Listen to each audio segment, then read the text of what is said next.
Oi, eu sou a Lude Oi, eu sou a Dani. e esse é o Pantufa de Unicórnio.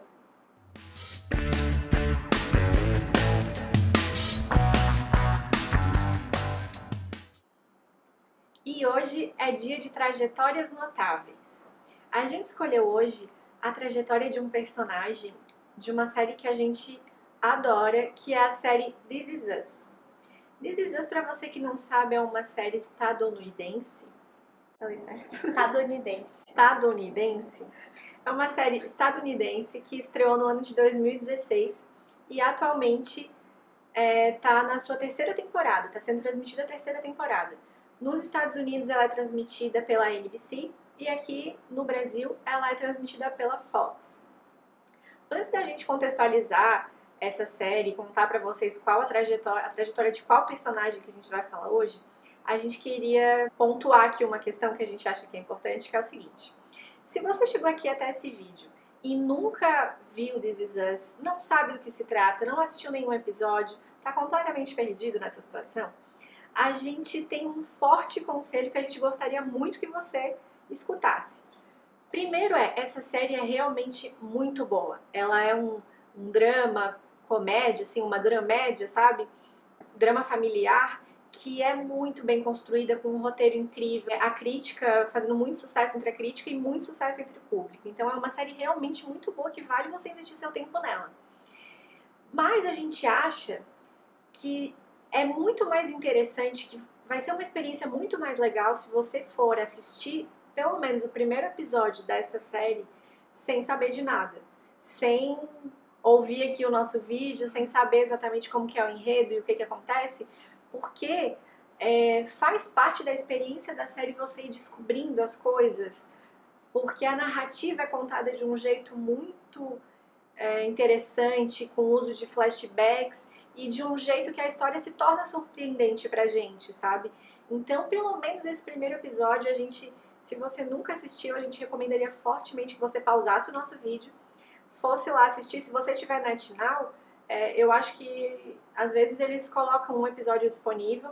Se você não tiver, existe a possibilidade de você entrar no site da Fox Premium e fazer ali se você não é assinante, fazer uma espécie de um cadastro de experiência de 2 dias gratuitos, que já é suficiente para você pelo menos assistir o episódio, 1, 2, 3, 4, sei lá, Maratonar a primeira temporada. E daí, se você não quiser continuar assinando, enfim, quiser depois acompanhar pela TV ou sei lá, dá pra daí talvez cancelar, né? Ou se você gostar, ficar assinante, enfim. Isso não é publi, bem que podia ser, mas não é, paga a gente, faz. Mas é uma possibilidade que você tem aí de graça de conseguir assistir 1, 2, 3 episódios. Não sei se vai ter limitação, mas eu sei que dentro do site da Fox a gente consegue encontrar essa opção ali de 2 dias gratuitos. Então, assim, só esse primeiro comentário que a gente acha que é muito legal assistir sem saber o que está acontecendo, porque você vai se surpreender bastante e acho que não vai se arrepender. Mas se você ainda não está convencido que vale a pena assistir a série, quiser continuar assistindo esse vídeo, ou se você já é fã da série, já conhece, já assiste, aí continua aqui com a gente que a gente vai falar hoje da trajetória do Randall Pearson. This Is Us é um seriado. Só um pouquinho. Vai ter spoiler. Vai ter spoiler, obviamente. Sempre tem spoiler, gente. This Is Us é uma série que apresenta pra gente a história de uma família. É uma série que se passa nos dias atuais, contando a história de 3 irmãos e da vida desses 3 irmãos, mas para contar a história deles e a trajetória desses personagens, ela vai utilizando de flashbacks e conta um pouco da história dos pais, em como que essa família se constituiu, em como que eles cresceram, em de que forma que os pais se conheceram e um pouco da história pessoal, dos sonhos, dos anseios e da relação que os pais desses 3 irmãos tiveram. E aí a gente tem todos esses conflitos familiares, essas questões, a vida ali, o cotidiano dessa família ao longo remontando para a história de um passado mais antigo, de passado recente e contando o que está acontecendo agora, como eles estão vivendo. Dentro dessa série, os escritores, os roteiristas, eles foram capazes de criar muitos personagens, todos os personagens ali do núcleo principal, eles são desenvolvidos de uma forma muito rica, que mostra muito a humanidade de cada um deles, sonhos, os defeitos, as qualidades, os erros, enfim, essa coisa humana que a gente tem de não existe ninguém que é 100% perfeito ou 100% horrível. Isso é muito bem feito, né, dentro de This Is Us. Todos os personagens a gente às vezes consegue se identificar com alguma questão ali pela qual eles passam. E com o Randall isso não é diferente. Mas com o plus que a própria história do Randall e a trajetória dele, pelo fato dele ter sido adotado, essa questão da adoção na vida dele, faz com que a trajetória dele tenha ainda outros aspectos mais complexos e que a gente acha que torna a trajetória dele muito especial e que vale a pena a gente falar a respeito dela. E aí, para falar da trajetória dele, de como a gente acha que eles conseguiram desenvolver uma trajetória notável, a gente vai destacar alguns aspectos que foram apresentados pra gente do Randall durante a série e que a gente acha que são os responsáveis por construir esse personagem forte e que vale a pena a gente prestar atenção nele. O primeiro aspecto que a gente quer pontuar é como vai ser construído os laços de família dele, né? Quero a vida sempre assim com você. Ele vai mostrando, né, a relação dele com os pais e com os irmãos. Ele sempre foi muito próximo da mãe. Com o pai também ele tinha uma grande proximidade, mas a mãe eles vão mostrando como vai desenvolvendo a relação dos dois de bastante proximidade. Com o Kevin, que é o irmão dele, né, e com a Kate, como todo irmão, né, sempre tem brigas, né. Com o Kevin, eu acho que essas brigas eram mais acirradas, até porque o Randall muitas vezes acho que buscava a aprovação ali do Kevin, e o Kevin não querendo muito, tanto que isso rende algumas brigas. O Kevin não quer mais ficar no mesmo quarto com o Randall. Tem um episódio na escola que, né, o Randall é negro, foi adotado por uma família branca e estuda numa escola majoritariamente com alunos brancos. E aí um dos alunos amigos do Kevin, um grupinho ali, apelidou pejorativamente o Randall de um personagem, acho que passava na época, né, na televisão, negro, e o Kevin não quis ser vinculado a isso, então ele não andava com o Randall. Também brigas físicas, né? Ciúme, né? Sim, porque tem um aspecto da relação, né, familiar, por exemplo, o Randall era muito próximo da Rebecca, que é a mãe. A Kate era a filhinha do papai do Jack, né? E o Kevin tava lá naquele meio assim, sem meio que se identificar estritamente com um dos dois. Então, isso também trazia, né, um ciúme que fazia exacerbar ainda mais essas disputas e brigas, né? Mesmo com essas disputas, né, vai mostrando como vai se desenvolvendo a relação deles durante a adolescência, durante a fase adulta, né? Na fase adulta mesmo, ainda rola brigas. Ficou bem evidente, tem um episódio que o Kevin vai para rehab, e tem um episódio de uma terapia familiar que acho que o Kevin despeja tudo isso que ele estava sentindo durante a infância e respinga na Rebecca e no Randall, acho, principalmente. Mesmo assim, eles não deixam de se apoiar. Por exemplo, tem um momento que o Randall tem uma das crises de ansiedade, era a estreia do teatro da peça que o Kevin investiu dinheiro e estava bancando, e o Kevin saiu da estreia para lá ajudar o Randall. A Kate ia passar por uma cirurgia depois, né? Ia passar por uma cirurgia para retirar os óvulos, para tentar engravidar. O Randall e ela tiveram uma discussão anteriormente, né? E ainda assim ele foi lá, atravessou. O Randall, ele mora em Nova York. A Kate mora em Los Angeles.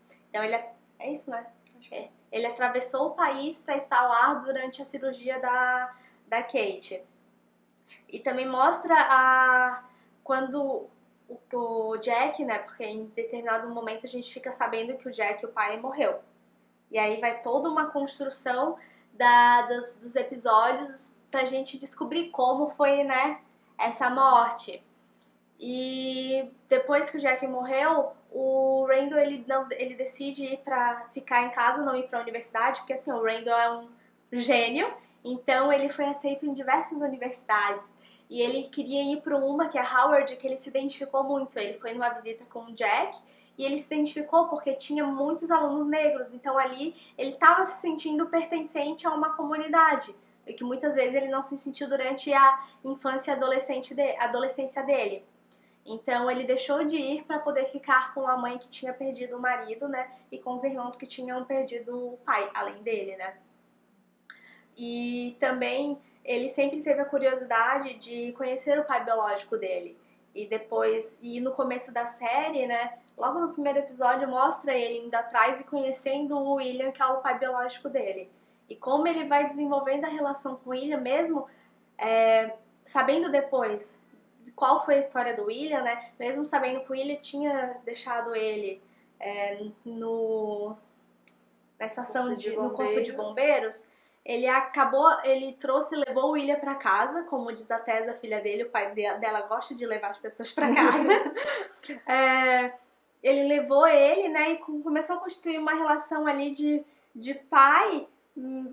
Acolheu, né? Mesmo ele tinha, sei lá, mágoas e mesmo sendo uma questão que ele tinha sentimentos ali conflituosos de uma sensação de rejeição e de não compreensão do que motivou o pai dele a tomar essa decisão de deixar ele lá no corpo de bombeiros. Ele foi lá, inclusive, com a intenção de confrontar e de dizer, olha, eu tô aqui hoje, eu, né, consegui uma família que me amou e que me deu apoio, mas, né, tipo... Sou bem sucedido, paguei meu carro à vista. Big House, ele falou. Big House. Mas quando ele conhece, fica diferente, ele vê o William também, assim, desarmado, sabe? E para ouvir um pouco e ver onde que o William tá morando e qual a situação daquele homem, e como foi a história de vida daquele homem, ele consegue abrir espaço ali na vida dele para acolher o pai biológico e para ainda construir com esse pai algum tipo de vínculo ali que o pai dele já estava numa situação de doença, mas que nesse final da vida do pai dele foi muito rico para ele e para o pai e para a família, para as filhas que tiveram. Deu oportunidade para as filhas terem um contato com o avô, né? Porque as meninas nasceram já que já tinha morrido. Então ele deu, sim, até que foi difícil para as meninas porque elas tiveram uma relação muito pequena com ele, porque ele foi e morreu em pouco tempo. Então, mas ele conseguiu proporcionar para as filhas pelo menos essa relação de avô e de carinho, foi. Então mostra assim a bondade mesmo, sabe, dele ser um cara que consegue superar as próprias mágoas e se resolver e olhar para dentro, e que tem esse traço assim de generosidade com as pessoas que passam pela vida dele, seja já a família que o criou, né, a família ali que adotou ele, mas também depois quando ele constrói esse vínculo com o pai biológico e a paternidade dele com as filhas biológicas dele também, que sempre extremamente presente, né, e responsável em relação às filhas. Ele tá sempre criando esses mecanismos de proximidade da família, né?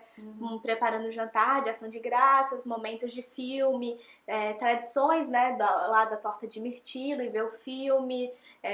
Ele tá sempre criando esses mecanismos para a proximidade da família. E aí ele tá junto com a Beth, né? Que é a esposa dele maravilhosa, criando as filhas. Ele não ajuda, ele tá protagonizando a criação das filhas dele com a esposa dele. Sim. Além da paternidade em relação às filhas, desse traço de generosidade, de ser um cara que desenvolve laços afetivos ali de forma muito saudável, muito genuína, sabe, muito carinhosa com essas pessoas que fazem parte do núcleo familiar dele, durante a série também é desenvolvida o interesse dele em adotar uma criança também. Tem uma situação ali com a esposa, até dela achar que tá grávida, depois descobrir que não tá, e ele passa a parar pra pensar que, poxa, cabia mais uma criança nessa casa, então e se a gente adotasse outra criança? E aí eles vão amadurecendo essa ideia, a princípio recebendo uma criança como lar temporário. É um lar temporário, né, que é nos Estados Unidos, em outras séries até a gente vê existe uma espécie, eles chamam de foster, que é você abrigar a criança por um tempo até a situação dela ficar melhor resolvida, ou até os pais biológicos se reestruturarem, né, porque às vezes estão passando por algum processo de tratamento, de alguma coisa, ou até ela conseguir uma família adotiva de fato, né, definitiva. E eles começam nesse processo e depois ele cria um laço de muito carinho, de amor, e quer adotar aquela menina que eles recebem, que é a Deja. A temática da adoção ali dentro da história do Randall é uma questão que é muito importante para a construção de caráter, de personalidade, para a compreensão dele no mundo, né, enquanto indivíduo. E com a adoção da Deja, eu acho que uma primeira coisa assim que é muito interessante que talvez devesse ser óbvia, mas que na verdade não é como a escolha deles de acolher e de adotar, ela é pautada única e exclusivamente na intenção de ter uma filha, de acolher, de aumentar a família, de ter um filho. Porque em muitos, tanto na vida real como em algumas outras obras de ficção, às vezes as questões relacionadas à adoção, a essa temática, às vezes elas são abordadas assim como se fosse um viés de caridade, sabe? E uma ideia de que, você está fazendo um bem e está fazendo uma caridade para uma criança. Não se discute que realmente, se você tem condição de receber uma criança que estava sem família, sem, né, nessa situação de vulnerabilidade, com certeza isso pode ser muito positivo para a criança. Mas o ponto é que o que pauta uma escolha de adoção tem que ser, essencialmente, você querer ter um filho, e ponto. Porque senão, se você quer fazer caridade, quer ajudar, existem outros meios que você consegue prestar auxílio material, ou até mesmo dar atenção para crianças, sem envolver algo tão complexo quanto a necessidade dessa criança de ser acolhida em uma família, porque quando você parte ali de um princípio de caridade ou de fazer o bem, às vezes, mesmo não intencionalmente, você pode cair numa dinâmica de que aquela criança deve agradecimento, né, ou deve algo a você, quando se espera que seja uma relação simplesmente de, enfim, um vínculo familiar de pais e filhos, de mãe e filho, que envolve coisas complexas e uma relação que é construída, né? Tanto com um filho biológico, nada te garante que, sei lá, na adolescência, na vida adulta, você não vai ter problemas de relacionamento com essa criança. E geralmente com filhos biológicos as pessoas não partem desse pressuposto de que existe uma dívida, né? Crianças, enfim. E às vezes quando se aborda a adoção assim com uma perspectiva mais nessa coisa de fazer o bem, pode se degringolar para esse caminho. E na construção ali da relação do Randall, não existe espaço nem para discutir isso. A forma que ele acolhe a Deja é muito carinho, orgânica e uma coisa meio incondicional, assim. Ela tem as questões dela, ele quer realmente proporcionar para ela coisas às quais ela não conseguiu ter acesso até então, e também amor, carinho, né? Até quando ela vai pra escola, ele vai lá participar pra assistir o projeto dela, a Beth, né? Sim. Então eles estavam envolvidos, conversa com ela de como arrumar lá o cabelo, higiene, eles estavam com uma conversa como se eles estivessem fazendo com a Anne ou com a Tess. Sim, é muito realmente orgânico, assim, a forma que ela foi acolhida. E mesmo quando ela começa a passar por algumas questões em relação à situação da família biológica dela, da mãe, e esse sentimento, assim, essa dualidade de um pouco de saudade mesmo, de também a sensação de rejeição, de o que, sabe, ela tá abrindo mão de mim, o que tá acontecendo, que é extremamente natural, né, pra criança que tá nesse processo. Mesmo daí ela, às vezes, metendo os pés pelas mãos por conta desses sentimentos, dessa situação que ela tá passando, ele e o Randall e a Beth também, mas eles têm um apoio incondicional a ela, eles tentam entender, eles escutam. Então, a paternidade ali também na adoção é muito bem construída e mostra, assim, um traço da personalidade dele de ser um cara muito afetuoso, né? Um homem que tem uma noção, assim, da paternidade muito responsável, sabe? Muito... Ele quer estar com tudo preparado. Sim. E E assim, disposto a amar realmente, a dar carinho, não tem vergonha de demonstrar seus sentimentos, Nenhuma. enfim, de sentir, de se relacionar mesmo, de construir vínculos verdadeiros, né, afetivos com as filhas, com as pessoas da família ali. Ele chora, se emociona. Sim, é muito bacana, sabe? Sim, de ter esse modelo de pai, assim, sendo mostrado na TV. E é muito bonito quando na cena de despedida dela, quando a mãe dela se reestrutura, né, e ela volta pra mãe dela inicialmente, né, e que ela vai se despedir dele e da Beth. E aí mesmo ela voltando pra mãe, o vínculo que eles tinham não acabou, tanto que ele deixou com ela o telefone, ela pra ligar quando ela precisasse. Sim, aquele instinto de proteção dele, né, ele como mantém incondicionalmente. Não acaba, né, só porque a pessoa... E porque era realmente uma relação de carinho, de afeto, né, de conhecer aquela pessoa e de querer o bem pra ela. E ainda dentro dessa relação de adoção, outra coisa que eu acho que destaca um traço importante ali da trajetória do Randall é que nesse processo de adoção com a Deja, ele tem uma cena ali que eu acho que é muito emblemática, que é a cena que ele quer, de certa forma, criar uma conexão com ela, e ele leva até o prédio que ele comprou, que era do pai dele, e que ele fala assim, eu também fui adotado, eu sei o que é isso, eu sei o que você está sentindo, ele tem essa intenção de chegar até ela, né, de tentar essa conexão com ela, tentando se colocar como uma história equivalente, como ele também passou por uma adoção. E aí ela, né, ela vem com o brau assim nele e ela fala pra ele, não, sabe, a gente não é igual, a minha história não é igual à sua. Você teve uma família, você foi amado, você cresceu sendo amado. Com segurança, né? Você cresceu numa família estruturada, que te acolheu desde sempre, que você perdeu seu pai, foi, né? Mas não, a nossa história não é igual. Meu pai nunca quis saber de mim, meu pai biológico nunca quis saber de mim, a minha mãe passa por um monte de problema e agora vai abrir mão, né, de certa forma, de mim, então não é semelhante à nossa história, sabe? E eu acho que essa cena, assim, ele compreende isso e depois ele fica percebendo que realmente não era uma situação de equivalência, são situações diferentes. E eu acho que isso é muito importante, assim, para uma das questões que são recorrentes na vida do Randall, que é o fato dele ter uma ausência de um pertencimento aos lugares em que ele está.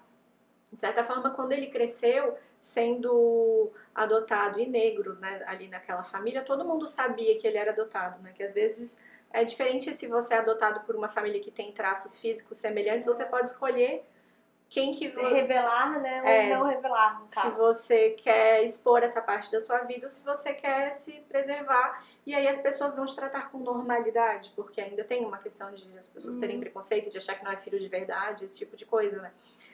Mas nessa situação em que a gente tem essa diferença, as pessoas já olham e já falam, o que aconteceu, sabe? Então ele não tem nem essa opção de preservar se ele quiser não expor essa parte da vida dele, ele não tem essa opção. Ele cresceu tendo isso, além do preconceito racial mesmo que existe na sociedade, né? As pessoas não eram legais assim com ele, até os adultos. Tem aquele episódio no Halloween lá que a família lá, vizinha, contou pra ele a história do Kyle, né? Que era a terceira criança que morreu no parto e jogou na cara do menino, assim, que ele era adotado porque ele tava ali tapando um buraco. Então ele tem toda essa questão de ter crescido já com esse olhar da sociedade de que ele não era normal ali, né? De que a história dele não era normal. Então um certo deslocamento, assim, em relação a essa fase da vida dele. E aí ele chega à vida adulta, ele estuda, ele ele consegue ser bem sucedido economicamente e constitui uma família com uma mulher muito legal e tal. Mas nesse outro... Uma Black Queen. Uma Black Queen. Ele chama ela. Muito bom. Mas nesse outro momento, quando ele se reconecta com o pai biológico, que era essa busca, essa curiosidade que ele tinha, ele também se depara com uma situação também de não pertencimento àquele espaço, né? Tem a personagem Titi lá, que é uma mulher que inclusive interagia com o pai dele. Ela é a vizinha do pai, era a vizinha do pai, tinha um neném. E ela foi importante na história do pai, e depois que o pai falece, que ele entra nessa empreitada de comprar o prédio e de se fazer mais presente naquela comunidade, tentar fazer algo por aquelas pessoas, ele começa a interagir com ela, e aí chega um momento que ele fala alguma coisa pra ela do tipo, eu acho, nós não merecemos isso, né? Ou nós merecemos mais do que isso. E aí ela vira pra ele também e fala, não, peraí, nós não. Você não é nós, você mora lá no outro bairro distante, você, né, tem outra realidade. Você não é parte desse nós aqui que você tá querendo ser. E outra, você veio aqui e ficou só olhando o que tem de defeito, o que tem de ruim na nossa comunidade. Nós não nos limitamos aos nossos defeitos. Você veio aqui, mas você não fez conexão nenhuma com ninguém, passou só o dia inteiro reparando que a lâmpada estava quebrada, que não sei o quê. Porque é meio que o modus operandi dele, né, de ficar... Consertar, né? De querer consertar o mundo, e que foi um outro ponto importante, assim, na trajetória dele, na construção dele como personagem, que eu acho, eu não sei, eu tenho a impressão, assim, a minha leitura dele é que ele chegou, a partir desse ponto, e depois com a decisão dele de concorrer ali para o cargo de conselheiro, eu acho que ele começou a abraçar e a compreender melhor que a essência dele é essa, sabe? Ele realmente não é igual aquelas pessoas ali que estão naquela situação de vivendo ali, porque ele teve uma vida pregressa privilegiada, com acesso à educação, a outras... Não passou por tantas dificuldades ali nesse aspecto, né, de... Deixam claro pra ele que ele não é dali, né? E ele... Só que ao mesmo tempo...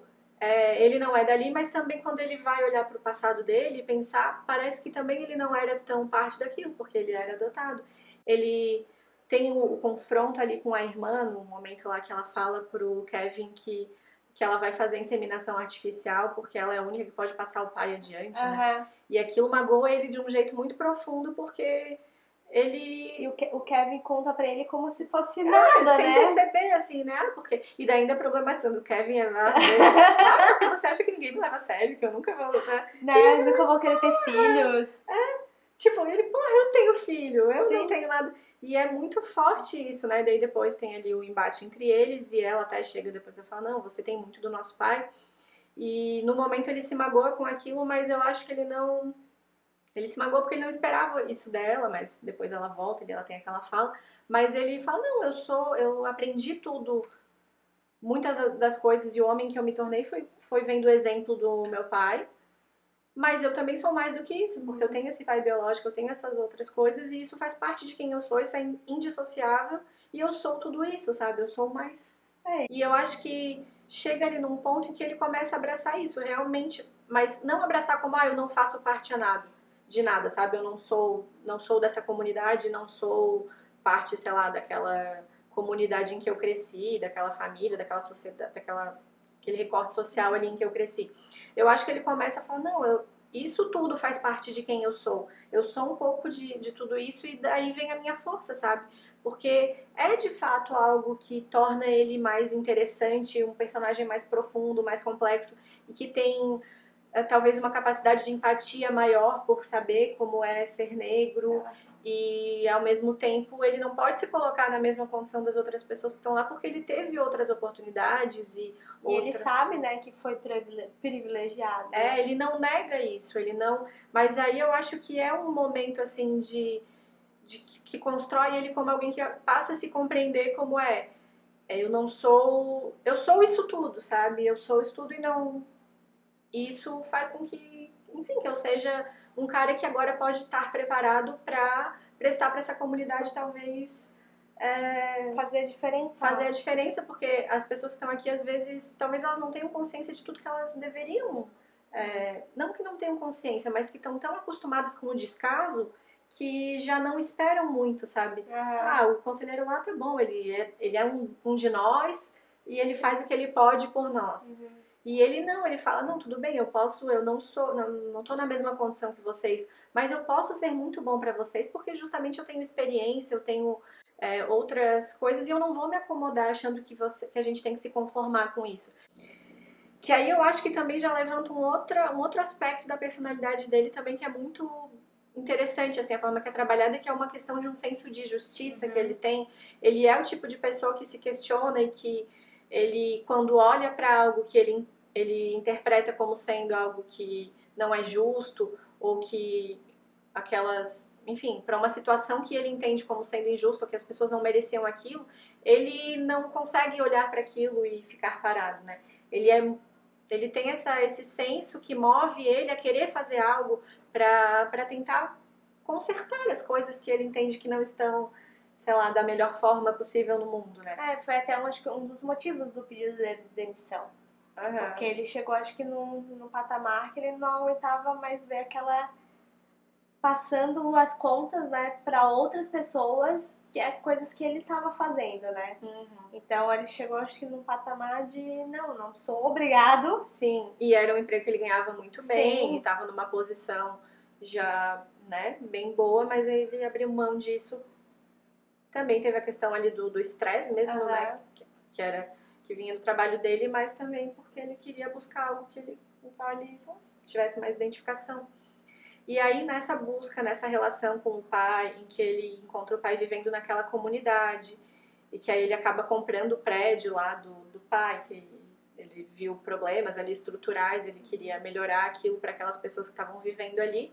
E aí ele vai cavando sempre isso, sabe? Onde ele vai encontrando essas situações, ele vai vendo o que está ao alcance dele, para ele tentar intervir ali no que ele está vendo, que ele está considerando errado, e que acaba sendo uma força que move muito a história do personagem, né?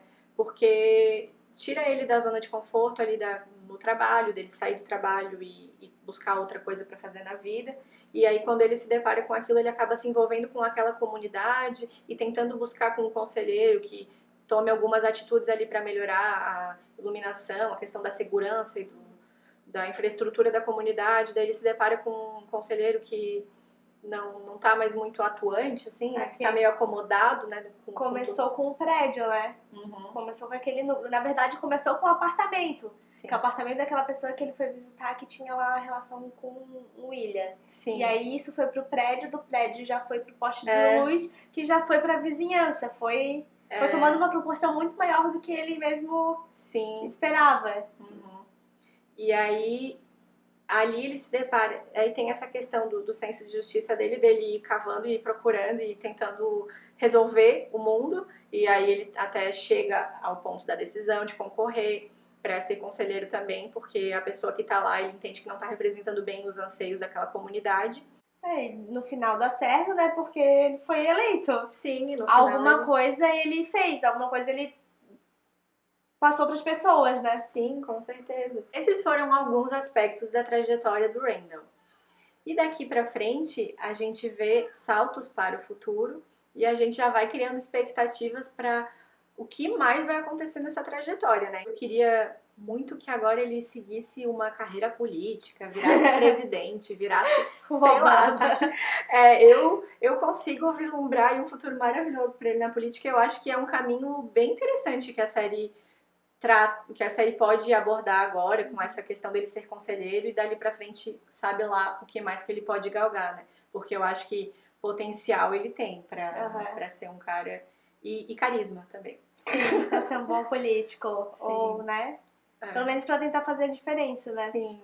Então, diz pra gente o que você acha do Randall, se vocês também têm essa mesma percepção que a gente, se vocês têm um outro personagem favorito...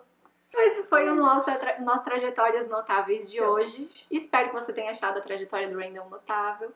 E se você tiver sugestões de outras trajetórias que você acha que são notáveis e que a gente deveria falar, deixa aqui nos comentários pra gente. Mas se a gente não achar legal, a gente não vai fazer. Ela é grossa. Então tá, se você gostou... Brincadeira, mas é verdade. Se você gostou, dá um joinha. Se não, dá uns likes. E a gente se vê. Sim. E pelo amor de Deus, quem é que tá lá? Que eles estão indo visitar naquela situação tensa? Quem é que a Tess não queria visitar? Eu queria ver o que tá rolando ali. Eu tô bem tensa com essa situação. Com muito medo. Tenho medo.